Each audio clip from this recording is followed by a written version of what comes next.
स्वागत है आपका आशुतोष जी नई परख के जी। मंच पर। और चर्चा तो आपसे रोज ही करने का मन करता है, लेकिन ज्यादा मैं आपको तंग नहीं करता।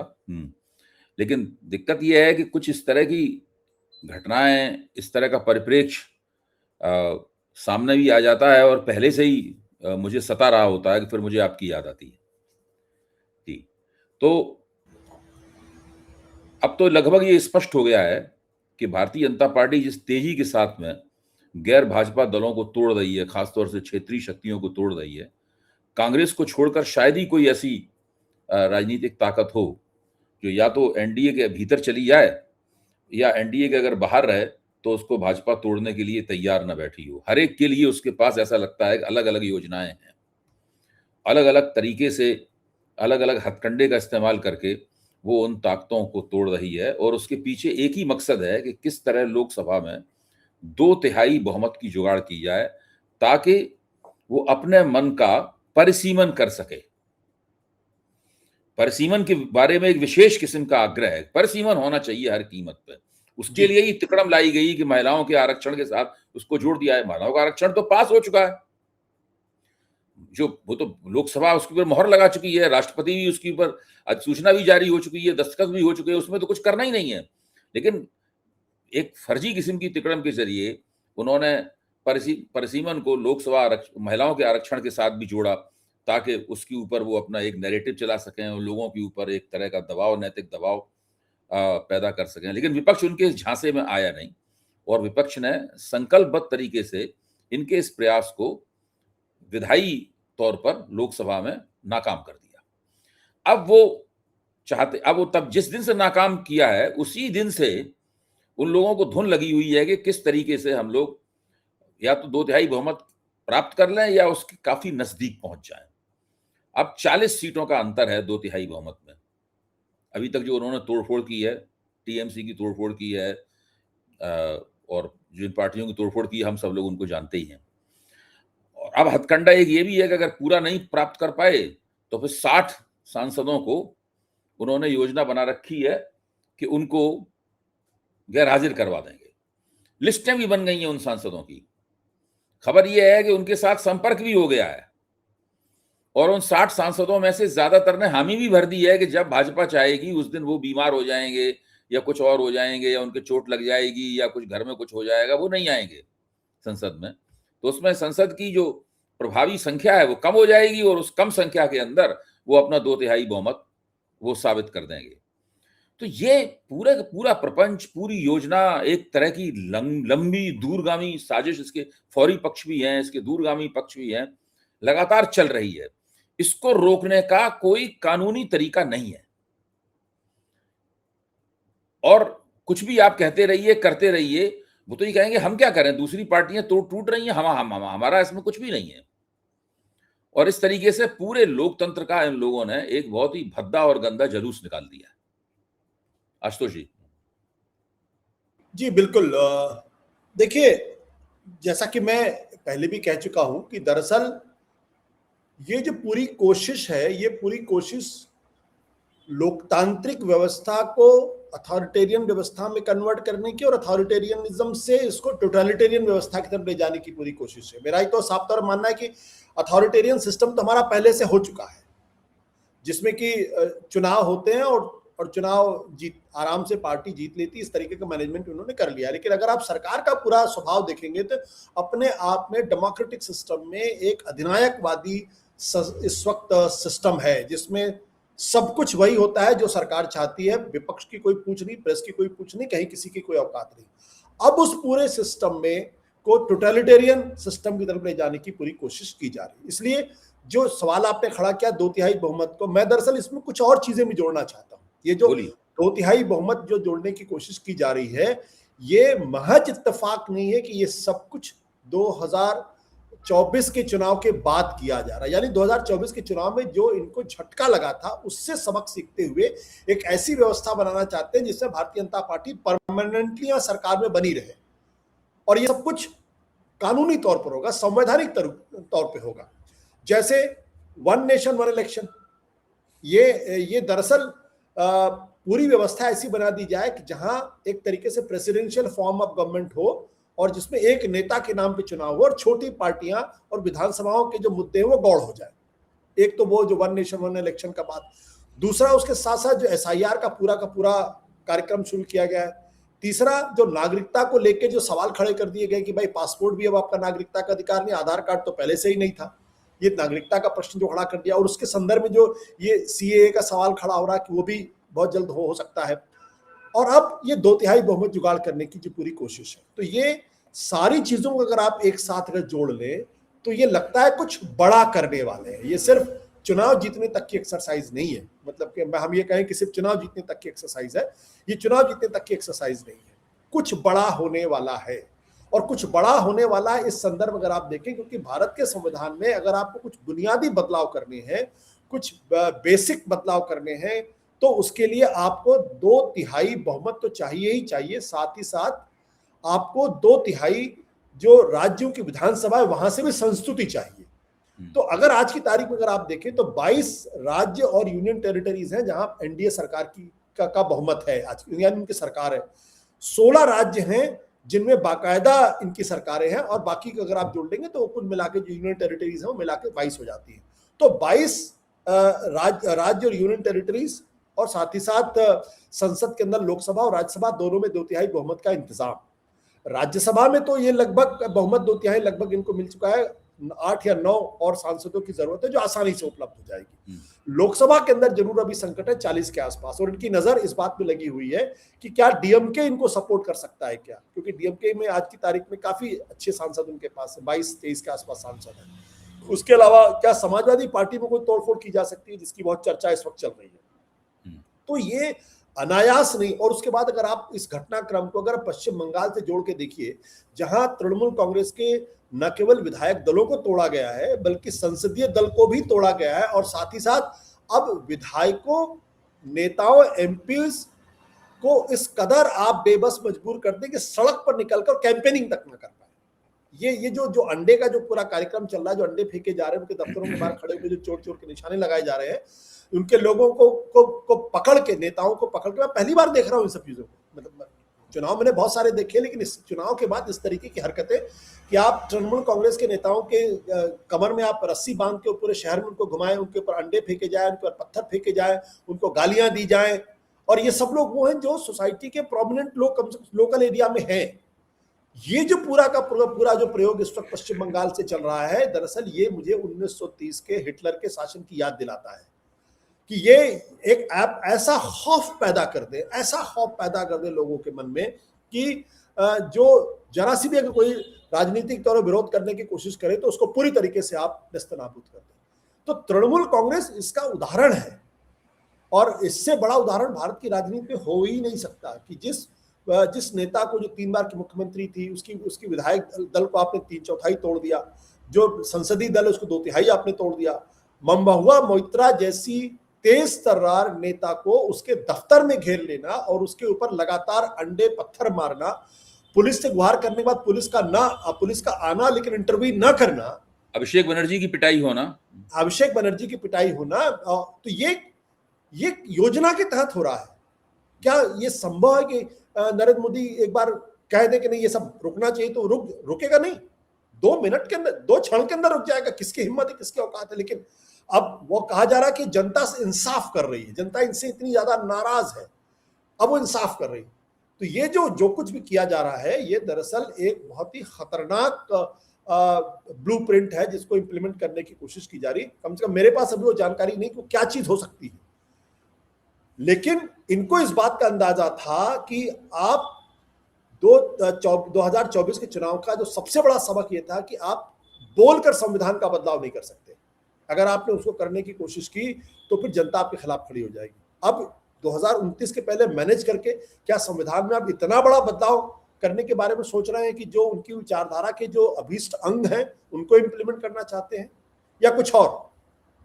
मेरे पास इस सवाल का जवाब नहीं। लेकिन आपने बिल्कुल सही कहा, क्योंकि पॉलिटिकल पार्टीज का इस तरीके से टूटना, एक के बाद एक, और पावरफुल लीडर्स की पार्टीज का टूटना, ये अच्छे संकेत तो कम से कम नहीं है। आपने कहा कि दूसरे मंचों पे भी एक आध जगह आपने कहा है, मैंने उसको देखा सुना है कि बहुत बहुत कुछ बड़ा होने वाला है। अच्छा, आप साथ में ये भी कह रहे हैं कि वो बड़ा क्या होने वाला है इसको अभी ठोस रूप से रेखांकित, परिभाषित नहीं किया जा सकता या उसकी रूपरेखा नहीं बनाई जा सकती। एक अंदाज ये होता है कि ये लोग इस तरीके से परिसीमन पर ये साबित कर देंगे कि उन्हें 2/3 बहुमत जुगाड़ करने का तरीका आता है। परिसीमन के वक्त भले कुछ सीटें कम रह जाएं तो वो एब्सेंटिज्म के जरिए गैरहाजिर करके वो कर लेंगे। फिर उसके बाद में एक हल्ला और बोलेंगे ताकि वो अगली बार एब्सेंटिज्म की भी जरूरत ना पड़े। और इस तरह करके जैसे ही उन्हें 2/3 बहुमत, एक वर्किंग 2/3 मेजोरिटी मिलेगी, वैसे ही ये संविधान में संशोधन करने का इनका जो भी डिजाइन होगा, जो कहीं खुफिया तौर पर पृष्ठभूमि में कहीं कुछ इनके रणनीतिकार बैठ के उसको तैयार कर रहे होंगे, क्योंकि संविधान बदलने के बारे में इन लोगों के इरादे कभी छुपे हुए नहीं रहे। अटल बिहारी वाजपेयी, जिनको तथाकथित रूप से उदार माना जाता था, मैंने तो खैर कभी माना नहीं, तथाकथित रूप से उन्हें उदार माना जाता था, उन्होंने तो संविधान की समीक्षा करने के लिए आयोग ही बना दिया था। और अगर वो 2009 में 2004 में थोड़े से लड़खड़ाई नहीं होते, यानी कांग्रेस से जरा सा पीछे नहीं रह गए होते और फिर से अगर उनकी सरकार बन जाती, तो वो आयोग बाद में फिर अगले 3-4 साल और काम करता रहता और धीरे धीरे वो संविधान में संशोधन की तजवीजें जो है करने लगता, जो उस वक्त तक नहीं कर पाया था। तजवीजें करने लगता और फिर संविधान संशोधन की प्रक्रियाएं शुरू हो जाती, या उनकी बात पूरी तरीके से हवा में होती, उसकी बहस चल रही होती और लोगों को, जैसे किसी चीज की लगातार बहस आप करवाते रहे तो लोगों को लगने लगता है कि फिर ये बहुत कोई नई और अजूबा चीज नहीं है। फिर एक दिन जब वो हो जाती है तो लोग तब तक उसके अभ्यस्त हो जाते हैं कि भाई ये तो होना ही था, इतने दिनों चर्चा चल रही थी, इसमें क्या नई बात है, कोई बात नहीं, हो जाने दीजिए। इस प्रकार की बातें, इस प्रकार के तर्क जो है लोगों के गले उतारे जाने लगते हैं। लेकिन दुर्घटना ये हुई हिंदुत्ववादियों के साथ में कि अटल बिहारी वाजपेयी चुनाव नहीं जीत पाए। फिर 10 साल का एक अंतराल आया, कांग्रेस आ गई। कांग्रेस ने जैसे सरकार चलाई, हम सब लोगों को उसकी कहानी पता ही है, किस तरह वो हारी उसकी कहानी भी पता है। लेकिन ये लोग संविधान संशोधन करना चाहते हैं और ये आपने बिल्कुल ठीक चिन्हित किया। अगर वो पहले से घोषित करके संविधान संशोधन करेंगे तो इनके खिलाफ नाराजगी पैदा हो जाएगी उन तबकों में जो आरक्षण से लाभान्वित हो रहे हैं शुरू से, आदिवासियों में, दलितों में, ओबीसी जातियों में, और फिर इनको दिक्कत होगी वोटों की गोलबंदी में। तो इन्होंने बिना घोषित किए हुए संविधान संशोधन की तरफ ये चल पड़े हैं और उसकी शुरुआत होगी परिसीमन से। ये तो इतना तो कम से कम बिल्कुल तय है। और मैं ये मानता हूं कि जो वनडे, आपने ठीक ही कहा कि जो एक चुनाव वाली सारे देश में वन नेशन वन इलेक्शन वाला पूरा मामला है, वो भी इसका हिस्सा है। और जो एक नागरिक संहिता हो, एक विवाह संहिता हो सारे देश में, वो भी इसका एक बहुत महत्वपूर्ण हिस्सा है। आशुतोष जी, देखिए, जो आपने संविधान में संविधान संशोधन नहीं करेंगे, ये संविधान को बदलेंगे। दरअसल संविधान संशोधन तो छोटी माइनर चेंजेस हैं, जो मतलब मेरे कहने का मतलब वही था। तो ये जो और ये संविधान बदलेंगे, मुझे इसमें कोई कंफ्यूजन, बिना संविधान को बदले आप इस देश के अंदर हिंदू राष्ट्र को नहीं लागू कर सकते। और हिंदू राष्ट्र ही दरअसल संघ की विचारधारा की जो यात्रा है उसका अंतिम पड़ाव है, दूसरा कोई पड़ाव नहीं। आप 100 साल से आप संगठन चला रहे हैं तो इसलिए नहीं चला रहे हैं कि आप नेहरू, गांधी और अंबेडकर के संविधान को स्वीकार करना चाहते, जिसको आपने जिस दिन बना था, जिसने अडॉप्ट किया था, उस दिन ही आपने रिजेक्ट कर दिया था। और गोलवलकर ने रिजेक्ट नहीं किया था, सावरकर ने भी रिजेक्ट किया। यानी जो हिंदुत्ववाद की जो बुनियाद है वो इस संविधान के खिलाफ खड़ी हुई है और इसको आरएसएस ने कभी छुपाया भी नहीं। दिलचस्प बात, बड़ी खूबसूरत बात यह है कि इसको आरएसएस ने कभी छुपाया ही नहीं। हम लोग ही शायद शुतुरमुर्ग थे, हमने अपनी सर गर्दन में गाड़ रखी थी बालू के अंदर और कह रहे थे नहीं संविधान नहीं बदला जाएगा। मुझे कभी कोई कंफ्यूजन नहीं था। आप देखिए, आप जितने गोलवलकर के बारे में तो मैंने आपको बताया, इसमें थोड़ी सी एम्बिग्विटी कहीं ना कहीं बाला साहब देवरस के पास है। लेकिन अगर आप देखें तो रज्जू भैया, प्रोफेसर राजेंद्र सिंह, जब उन्होंने तो इंडियन एक्सप्रेस में लेख लिख के बाकायदा कहा था कि संविधान में बदलाव की जरूरत है, बिल्कुल लेख लिखा था उन्होंने। उसके बाद सुदर्शन, जो आरएसएस के प्रमुख बनते, सुदर्शन ने करण थापर को इंटरव्यू में, करण थापर ने उनसे पूछा, अगर मुझे ध्यान पड़ रहा है जब वो आरएसएस के प्रमुख बने तो उस वक्त की बात है, भारत के संविधान को आप मानते? बोले बिल्कुल नहीं। क्या आप इस संविधान को रिजेक्ट करते? हाँ, पूरी तरीके से रिजेक्ट करते। क्या नया संविधान? ये दीज आर ऑन रिकॉर्ड। ये 2002 की बात 2000 की बात है। उसके बाद 2007 में भी इसी तरीके का एक इंटरव्यू, जिसमें भी सुदर्शन ये कहते हैं कि भारत के संविधान को हम नहीं मानते, भारत के संविधान को बदलना चाहिए। अब ये उसके बाद आपने देखा होगा कि मोहन भागवत कभी बीच का रास्ता लेते हैं, कभी वो भी संविधान बदलने के बारे में बातचीत करते हैं। और वो तो आरएसएस ने कभी इस बात को नहीं छुपाया कि भारत के संविधान को वो नहीं मानते। और आपको अच्छी तरीके से याद होगा कि जब इनके ऊपर गांधी जी की हत्या के बाद जब बैन लगा, तो उस बैन को हटाने के लिए जो गोलवलकर को के सामने 3 शर्तें सरदार पटेल ने रखी थी, उसमें 2 शर्तें थी। एक कि भारत के संविधान को मानना पड़ेगा और भारत के तिरंगे को सल्यूट करना पड़ेगा। ये 2 शर्तें थी। यानी सरदार पटेल के भी दिमाग में ये बात थी कि दरअसल ये भारत के संविधान को नहीं मानते हैं और इनसे भारत के संविधान मानने की प्रतिज्ञा करवा लेनी चाहिए, नहीं तो ये बाद में दिक्कत पैदा करेंगे। सरदार पटेल ये भी लिखते हैं अपने किसी भाषण में, मुझे अच्छी तरीके से जहां तक याद पड़ रहा है, 1949-1950 की बात है, कि आरएसएस के लोग फोर्सफुली यानी बल प्रयोग करके हिंदुस्तान की सरकार पे कब्जा करना चाहते हैं, जो हम उन्हें कभी करने नहीं देंगे। ये जो भाषा है, ये भाषा दरअसल गांधी जी की हत्या के बाद इनकी क्रेडिबिलिटी इतनी ज्यादा खराब हो गई थी कि लगभग 2 दशक तक ये चुप रहे, और फिर समाजवादी आंदोलन ने इनको एक तरीके से नया जीवन दिया, और फिर वहां से यहां तक की यात्रा पहुंच गई। अब 2024 के ठीक पहले देखिए, एक के बाद एक सांसद वो कह रहे हैं हमें तो 400 सीटें इसलिए चाहिए क्योंकि भारत का संविधान बदलना है। और आपको अच्छी तरीके से याद होगा कि प्रधानमंत्री नरेंद्र मोदी की इकोनॉमिक एडवाइजरी काउंसिल के चेयरमैन थे, मुझे नाम नहीं याद आ रहा, क्योंकि हाल में उनकी मृत्यु हुई। उन्होंने तो बाकायदा मिनट में एक लेख लिख के कहा था कि भारत के संविधान को बदलने का वक्त आ गया, अब भारत को नया संविधान चाहिए। उन्हीं के एक और नीति आयोग के अध्यक्ष थे जिन्होंने कहा था भारत में टू मच डेमोक्रेसी, क्योंकि इससे डेवलपमेंट नहीं हुआ। तो माहौल बनाने की पूरी कोशिश की गई, लेकिन इत्तेफाक की बात क्या है कि राहुल गांधी ने जिस तरीके से संविधान की कॉपी लेकर देश देश में घूमना शुरू कर दिया, उससे दलितों और पिछड़ों में यह भावना पहुंच गई कि ये जो है। आशुतोष, एक बीच में एक बात बताएं मुझे, एक ऐसे व्यक्ति ने जिनको हम और आप दोनों जानते हैं, मैं उनका नाम यहाँ पे नहीं लूंगा, वो बात नहीं होगी, वो पत्रकार रहे हैं, मेरे साथ उन्होंने काम किया है, आप भी सब उनको जानते हैं, अभी भी वो एक बड़े मुकाम पर आरएसएस द्वारा बैठाए हुए हैं। उन्होंने मुझसे साफ तौर पर कहा 2024 के चुनाव के बाद कि हम लोगों को पहले से ये डर था कि कांग्रेस संविधान में परिवर्तन का मुद्दा उठाएगी, और कांग्रेस की रणनीति में ये पहले से है कि कांग्रेस संविधान का उठाएगी, और हमारे देखते देखते राहुल गांधी वो लाल किताब संविधान के गुटका को लेकर निकल पड़े और उन्होंने पूरा माहौल बना दिया। ये उन्होंने मुझसे कहा था, ये केवल बीच में जोड़ रहा हूं आपकी बात में। जी, मैं अच्छी तरीके से उनको जानता हूं, और ये वो सज्जन है जिन्होंने मुझे, जब मैं बहुत छोटा रिपोर्टर था, करियर मैंने शुरू किया था, तब वो नेहरू गांधी परिवार के खत्म होने का इंतजार कर रहे थे, क्योंकि उनको मालूम है कि जिस दिन नेहरू गांधी परिवार खत्म होगा उस दिन ये कांग्रेस पार्टी खत्म हो जाएगी, यानी तब भारतीय जनता पार्टी और आरएसएस के सपनों का भारत बनेगा।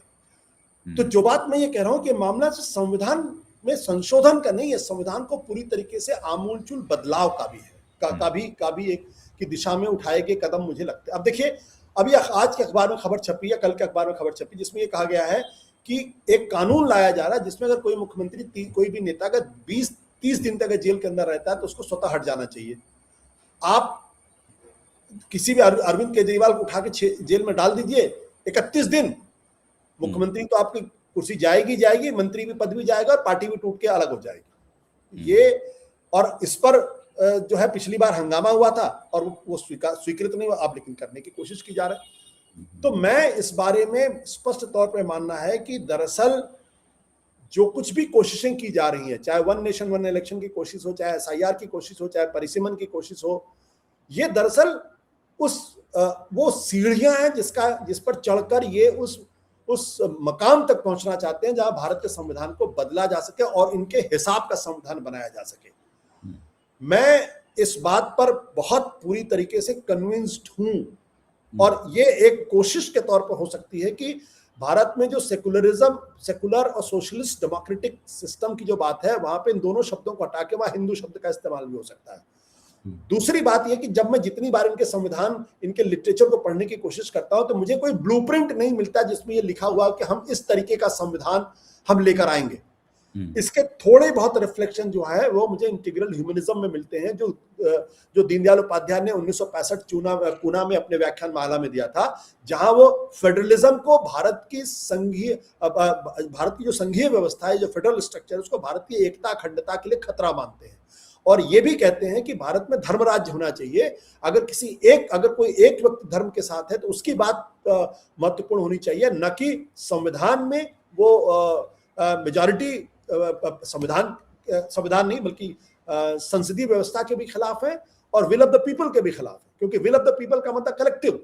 लेकिन वो कहते हैं अगर एक भी आदमी के मन में अगर एक भी आदमी धर्म के साथ है तो उसकी बात मानी जानी चाहिए। ये जो व्याख्याएं हैं ये डराने वाली व्याख्या है। और ये जो क्योंकि आप भारत को एक होमोजीनियस सोसाइटी के तौर पर क्रिएट करना चाहते हैं और ये कह देंगे कि हमने भारत में हिंदू शब्द का इस्तेमाल इसलिए किया क्योंकि सिर्फ वो हिंदुओं के लिए बात नहीं हो रही, बल्कि इस देश के रहने वाला हर आदमी हिंदू हो चाहे मुसलमान हो, सिख, पारसी, ईसाई हो। तो ये, और जब मैं इनको और ज्यादा स्टडी करने की कोशिश करता हूं तो मेरे दिमाग में ये बात आती है कि जो संविधान की जो एक रूपरेखा रफ जो मुझे दिखाई पड़ती है वो कहीं ना कहीं ईरानियन रिवोल्यूशन से एक तरीके से उसका रिफ्लेक्शन मुझे दिखाई पड़ता है, जहां पे कि सब कुछ चुनाव हो रहा है, प्रेसिडेंशियल फॉर्म ऑफ गवर्नमेंट भी है, वहां बाकायदा एक मजलिस है, पार्लियामेंट भी चलती है, लेकिन इन सबको एक सुप्रीम रिलीजियस लीडर के सामने सरेंडर करना पड़ता है। वो सुप्रीम लीडर और उसके काउंसिल ऑफ जो ज्यूरिस्ट हैं वो ये तय करते हैं कि कौन राष्ट्रपति पद बनने के योग्य है, कौन चुनाव लड़ने के योग्य है। यानी पूरी व्यवस्था एक काउंसिल ऑफ क्लेरिक्स कंट्रोल करते हैं। और क्या वैसी कोई अवधारणा यहां बनाने की कोशिश की जा रही है मुझे नहीं मालूम, लेकिन मुझे वही व्यवस्था सबसे करीब दिखाई पड़ती है। अब हो सकता है ये मेरी सिर्फ काइट फ्लाइंग हो, क्योंकि मैंने कई जगह नहीं, काइट फ्लाइंग नहीं है, नहीं, ये बिल्कुल काइट फ्लाइंग नहीं है। ये आप जो कह रहे हैं बिल्कुल काइट फ्लाइंग नहीं है। इसका पहला ठोस प्रमाण हम लोगों को मिल चुका है और हम लोग उस प्रमाण को पता नहीं क्यों नजरअंदाज कर देते हैं, धोखे में हो जाता है नजरअंदाज, क्योंकि राजनीतिक चर्चाएं करते में बहुत सी चीजें हम लोग इंटरनलाइज कर लेते हैं। योगी आदित्यनाथ को उत्तर प्रदेश में मुख्यमंत्री पद प्रदान करते ही ये चीज अपने आप में निकल कर आ गई थी। एक व्यक्ति जो कि मुख्य तौर पर धर्मगुरु है, एक मठ का महंत है, वो मठ बहुत ऐतिहासिक है, इसमें कोई शक नहीं। जिस रूप में आज इसका इस्तेमाल हो रहा था उस रूप में उस मठ की स्थापना नहीं हुई थी। वो भगवा वस्त्र पहनता है, कनफड़ा योगी है, बिल्कुल स्थापित रूप से भारत में जो योगियों की परंपरा है उसका सदस्य है तकनीकी रूप से। उस व्यक्ति को देश की सबसे बड़ी प्रशासनिक इकाई का राजनीतिक प्रमुख बना दिया जाता है। और ये एक प्रयोग है जिस प्रयोग को राष्ट्रीय स्वयंसेवक संघ हर कीमत पर बनाए रखने, जीवित रखने का हामी है। इसलिए वो योगी को केवल इसलिए नहीं हटने देता कि मोदी को परत संतुलित करना है, इसके पीछे एक दीर्घकालीन प्रयोग है। ये जो इस्लाम में जो खलीफा की धारणा है, खलीफा क्या है? खलीफा रिलीजियस हेड भी है, यानी मजहबी प्रमुख भी है खलीफा, मैं धार्मिक नहीं कहता हूं, मजहबी प्रमुख भी है और साथ में राजनीतिक प्रमुख भी है, उसी को तो खलीफा कहते हैं। खिलाफत तो शासन पद्धति है, खिलाफत उर्दू का वो शब्द नहीं, लोग गलती में इस्तेमाल करते वो शब्द मुखालफत है, विरोध करना है। तो खलीफा, ये हिंदू खलीफा योगी आदित्यनाथ क्या है? ये राष्ट्रीय स्वयंसेवक द्वारा प्रयोग स्वरूप बनाए गए एक हिंदू खलीफा हैं, जो धार्मिक प्रमुख भी हैं, कर्मकांड भी करते हैं, पौरोहित्य भी करते हैं, एक समुदाय के गुरु भी हैं और साथ में राजनीतिक प्रमुख भी हैं। ये एक प्रयोग वहां से उठकर केंद्र में भी आ सकता है और उसके आने के काफी, मैं ये नहीं कह रहा हूं 100% चांसेस हैं, लेकिन उसके अच्छे खासे चांसेस हैं केंद्र में आने के। देखिए, जो बात अभय जी कह रहे हैं ना, मैंने इस बारे में लिखा भी, मैंने कहा कि ये भारत में पहली बार हो रहा है कि रिलीजियस और पॉलिटिकल हेड दोनों एक ही आदमी है। एक ही आदमी, ये जो है कि ये रिलीजियस एंड पॉलिटिकल हेड एक ही आदमी है, और वो भी उत्तर प्रदेश देश के सबसे बड़े राज्य में है। ये अभी क्योंकि कायदे से तो उनको तो जो मठ के पीठाधीश्वर वो पद छोड़ देना चाहिए था, लेकिन उन्होंने नहीं छोड़ा, वो उस पद पर अभी भी आसीन है और उसके बाकायदा महंत हैं। तो एक तरफ वो गोरखपंथ वो जो है जिसको भारत की परंपरा में एक बार रजनीश से पूछा गया कि भाई सबसे बड़े महान 12 लोग कौन हैं जो परंपरा में, तो वो संख्या 4 पर आकर रुक जाती है। तब उसमें गोरखनाथ थे, और जब उनसे पूछा जाता है कि 3 कर सकते, बोले 3 नहीं कर सकते। तो वो आप सोचिए कि वो उनका कितनी प्रमुखता है। और आपने बिल्कुल सही कहा, कनफटा योगियों की जो परंपरा जिसमें हिंदू और मुसलमान, वो दरअसल एक बहुत सेकुलर और इगैलिटेरियन कॉन्सेप्ट, इगैलिटेरियन है। जो कमजोर जातियों के लोग हैं बहुत बड़े पैमाने पर उनके अनुयायी हैं, उनमें मुसलमान भी शामिल हैं। बिल्कुल, हम तो अच्छी तरीके से जानते हैं क्योंकि हम तो अयोध्या के पास के रहने वाले लोग हैं, और गोरखपुर वहां से पास में, तो हमारे गांव में इस तरीके से कनफटा वो एक यंत्र लेके आते थे, मुझे एक हाथ से यूं ही बजाते हुए चलते, मुझे उसका नाम देखिए ध्यान नहीं आ रहा वो, और वो हिंदू भी होते थे, मुसलमान भी होते थे, उनके कान छिदे होते थे और उनमें वो कुछ पहनते, जैसे योगी आदित्यनाथ का बाकायदा है। तो ये जो पूरा का पूरा कॉन्सेप्ट, अगर आप देखिए इनका प्रोग्रेशन, अगर आप ध्यान से देखिए तो अटल बिहारी वाजपेयी, जिनकी एक सेकुलर कॉन्स्टिट्यूशनल एक छवि लोगों ने पेश करने की कोशिश की, जो हमारे यहाँ कंफ्यूजन में, उसका जो नेक्स्ट प्रोग्रेशन था वो एक नरेंद्र मोदी के तौर पर आता है, जो कट्टर संघी होता है, लेकिन वो पॉलिटिकल आदमी है। नरेंद्र मोदी कुछ भी है, वो पॉलिटिकल आदमी दिखाई पड़ते हैं, उनके अंदर धार्मिकता का वो पुट दिखाई नहीं पड़ता, हालांकि वो सबका लबादा ओढ़ने की कोशिश जरूर करते हैं और अपने आप को एक हिंदूवादी नेता के तौर पर पेश करने की कोशिश करते हैं। उसका जो एक लॉजिकल प्रोग्रेशन है वो है योगी आदित्यनाथ, जो एक रिलीजियस हेड भी हैं और पॉलिटिकल हेड भी हैं। तो क्या हिंदुस्तान के अंदर अगला प्रधानमंत्री वो ऐसा व्यक्ति होगा जो रिलीजियस और पॉलिटिकल हेड दोनों हो, या उस धारणा को उतारने वाला, व्यवहारिक तब उतारने वाला कोई व्यक्ति हो? इसलिए मैंने कहा कि जितना मैं इनके लिटरेचर को देखता हूं, और मुझे दीनदयाल उपाध्याय का वो लिटरेचर बहुत ऑथेंटिक लगता है, क्योंकि संघ की परंपरा में जो 3 सबसे बड़े इंटेलेक्चुअल्स हुए हैं संघ की परंपरा या हिंदुत्व की परंपरा में, सबसे पहले तो सावरकर हैं, जिन्होंने हिंदुत्व की व्याख्या पूरी की।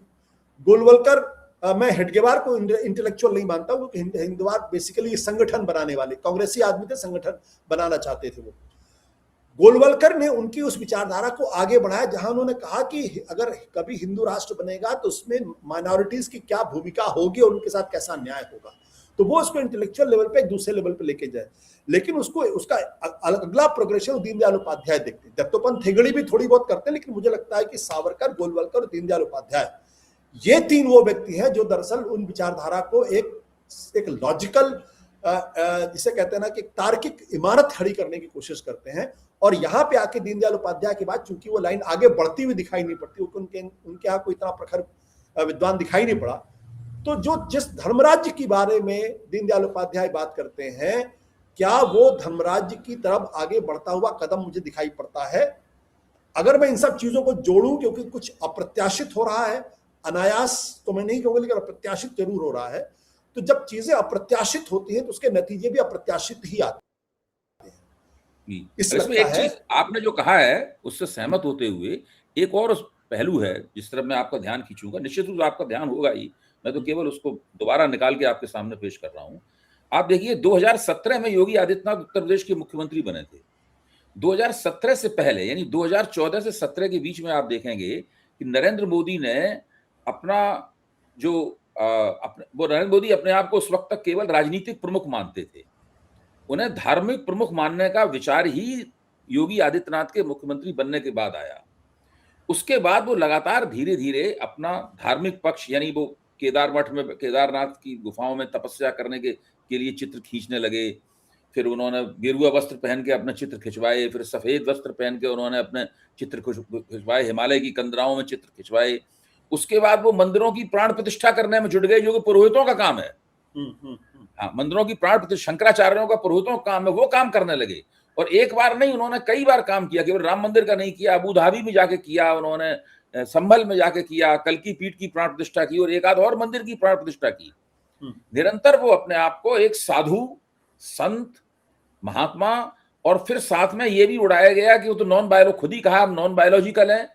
फिर चंपत राय जैसे चमचों ने कहा कि वो विष्णु भगवान के अवतार हैं। ये सब बातें मैं मानता हूं कि ये पूरी एक उनका हिंदू खलीफा वाला प्रभामंडल वो भी अपना बनाना चाहते थे कि एक बार संत जैसी इमेज, और आरएसएस इस प्रयोग को चलाना चाहता है, चाहे योगी आदित्यनाथ के जरिए चले चाहे नरेंद्र मोदी के जरिए चले। एक बार संत की इमेज स्थापित हो गई, हिंदुस्तान में बहुत से लोग तो केवल इसीलिए वोट दे देंगे कि संत ही हमारा राजा होगा।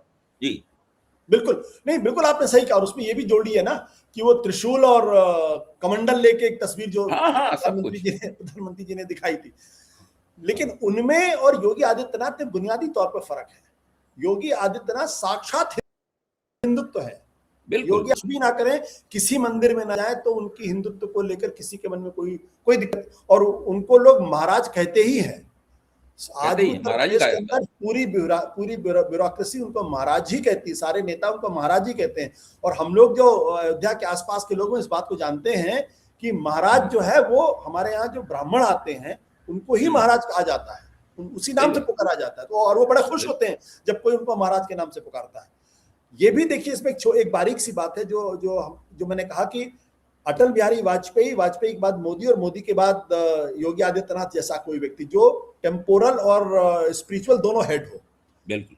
इसमें जो योगी आदित्यनाथ को जो मुख्यमंत्री बनाने का जो उपक्रम था, ये संघ के द्वारा रचा गया था। नरेंद्र मोदी की स्कीम ऑफ थिंग्स में तो कोई दूसरे सज्जन जिनका नाम मनोज सिन्हा जो आजकल कश्मीर के अंदर जो उपराज्यपाल बने, के लिए तो बाकायदा तैयारी हो गई थी। तो संघ ने योगी को बनाया। संघ तब तक भारतीय जनता पार्टी के मेंबर भी नहीं थे, वो तो विश्व हिंदू परिषद से आते थे और इनकी एक हिंदू वाहिनी थी, युवा हिंदू वाहिनी में चलाते थे। और बाद में जब मुख्यमंत्री बने तो हिंदू युवा वाहिनी को डिसमेंटल करना पड़ा उनको, या उनको करवाया गया। तो एक अपने संगठन से बाहर के व्यक्ति को लेके आना, जिसकी एक धार्मिक छवि है, जो धार्मिक व्यक्ति है दरअसल, उसको इस कुर्सी पर बिठाना और भगवाधारी रखना, तो ये उस योजना का एक हिस्सा है। अब ये केंद्र के पहले लोगों ने कहा कि भाई भारतीय जनता पार्टी तो कभी सरकार नहीं बनेगी, वो बन गई। फिर उन्होंने कहा मोदी कभी प्राइम मिनिस्टर नहीं बन सकते, वो हो गई। तो कल योगी देश के प्रधानमंत्री बनेंगे, कोई धार्मिक पीठाधीश्वर इस देश का प्रधानमंत्री बन जाए, या प्रधानमंत्री शब्द हटा के उसकी जगह कोई एक नई उपाधि लेके आ जाए, तो क्या हैरानी होगी। तो इसलिए मैंने कहा आपको एक छोटा सा तजुर्बा बताएं। जिस वक्त योगी आदित्यनाथ के नाम की घोषणा हुई तो मैं एबीपी चैनल में बैठा हुआ था, मतलब टीका टिप्पणियों करने के लिए मुझे बुलाया गया था। तो फिर उनकी घोषणा हुई तो मेरे साथ में चंदन गुप्ता भी बैठे हुए थे। चंदन गुप्ता को आप जानते हैं, अटल बिहारी वाजपेयी के जमाने में मीडिया सेल में उनके थे, साथ में जुड़े हुए थे। तो चंदन गुप्ता बहुत नाराज हो गए योगी आदित्यनाथ का नाम सुनकर। आप क्यों इतने नाराज हो गए? आप तो भाजपा और सबके पक्ष में हैं, इसलिए थोड़ी ना पक्ष में है कि आप किसको बुला के गेरुआ वस्त्रधारी को जो है वो मुख्यमंत्री बना दें। उन्होंने बाकायदा उस पर वहां अपनी भाजपा समर्थक होने के बावजूद उन्होंने उसके ऊपर अपनी आपत्ति जताई। तो मतलब भाजपा के भीतर भी लोगों को योगी आदित्यनाथ के आने से आश्चर्य भी हुआ था और बड़ी उलझन भी हुई कि ये क्या हो रहा है। इसलिए तो वो भाजपा के समर्थक नहीं थे। लेकिन भाजपा में आए बहुत से लोग नहीं जानते हैं कि संघ की डिजाइन दरअसल क्या है। तो इसलिए वो जो धर्म राज्य की व्याख्या है वो उस दिशा में आज लेके जाएंगे, 2029 के पहले लेके जाएंगे, 29 के बाद लेके जाएंगे, कहना थोड़ा सा मुश्किल काम है। लेकिन ये संविधान तो इनके मुफीद नहीं है, ये संविधान उनके हिसाब से नहीं है। तो इसलिए उसमें तो बदलाव ये करेंगे। और मैं इसलिए इन सब चीजों को देखने की कोशिश करता हूं, क्योंकि जब चीजें अप्रत्याशित हो रही हो तब उसका प्रत्याशित नतीजे ही होते हैं, या अप्रत्याशित चीज करने की दिशा में ही अप्रत्याशित चीजें की जाती है। ये जो कुछ भी हो रहा है ये बिल्कुल कम से कम एक मेरी नजर में प्रत्याशित नहीं है, तो मैं उसको उसी नजर से देखता हूँ। बहुत बहुत धन्यवाद आशुतोष जी। आज हम लोगों ने उन विषयों की चर्चा की और ऐसे पहलू हम लोग निकाल के सामने लाए जो आमतौर पर सोशल मीडिया में और मीडिया में जिन विषयों पर चर्चा नहीं होती। हम लोग उन विषयों पर, हमारे आप जैसे लोग किताबें लिखते हैं, लेकिन आजकल किताबें पढ़ने वालों की संख्या कम होती जा रही है। तो सोचा कि सोशल मीडिया पे बातचीत हो तो शायद वो चीजें लोगों तक पहुंचे। बहुत बहुत धन्यवाद। धन्यवाद, थैंक यू।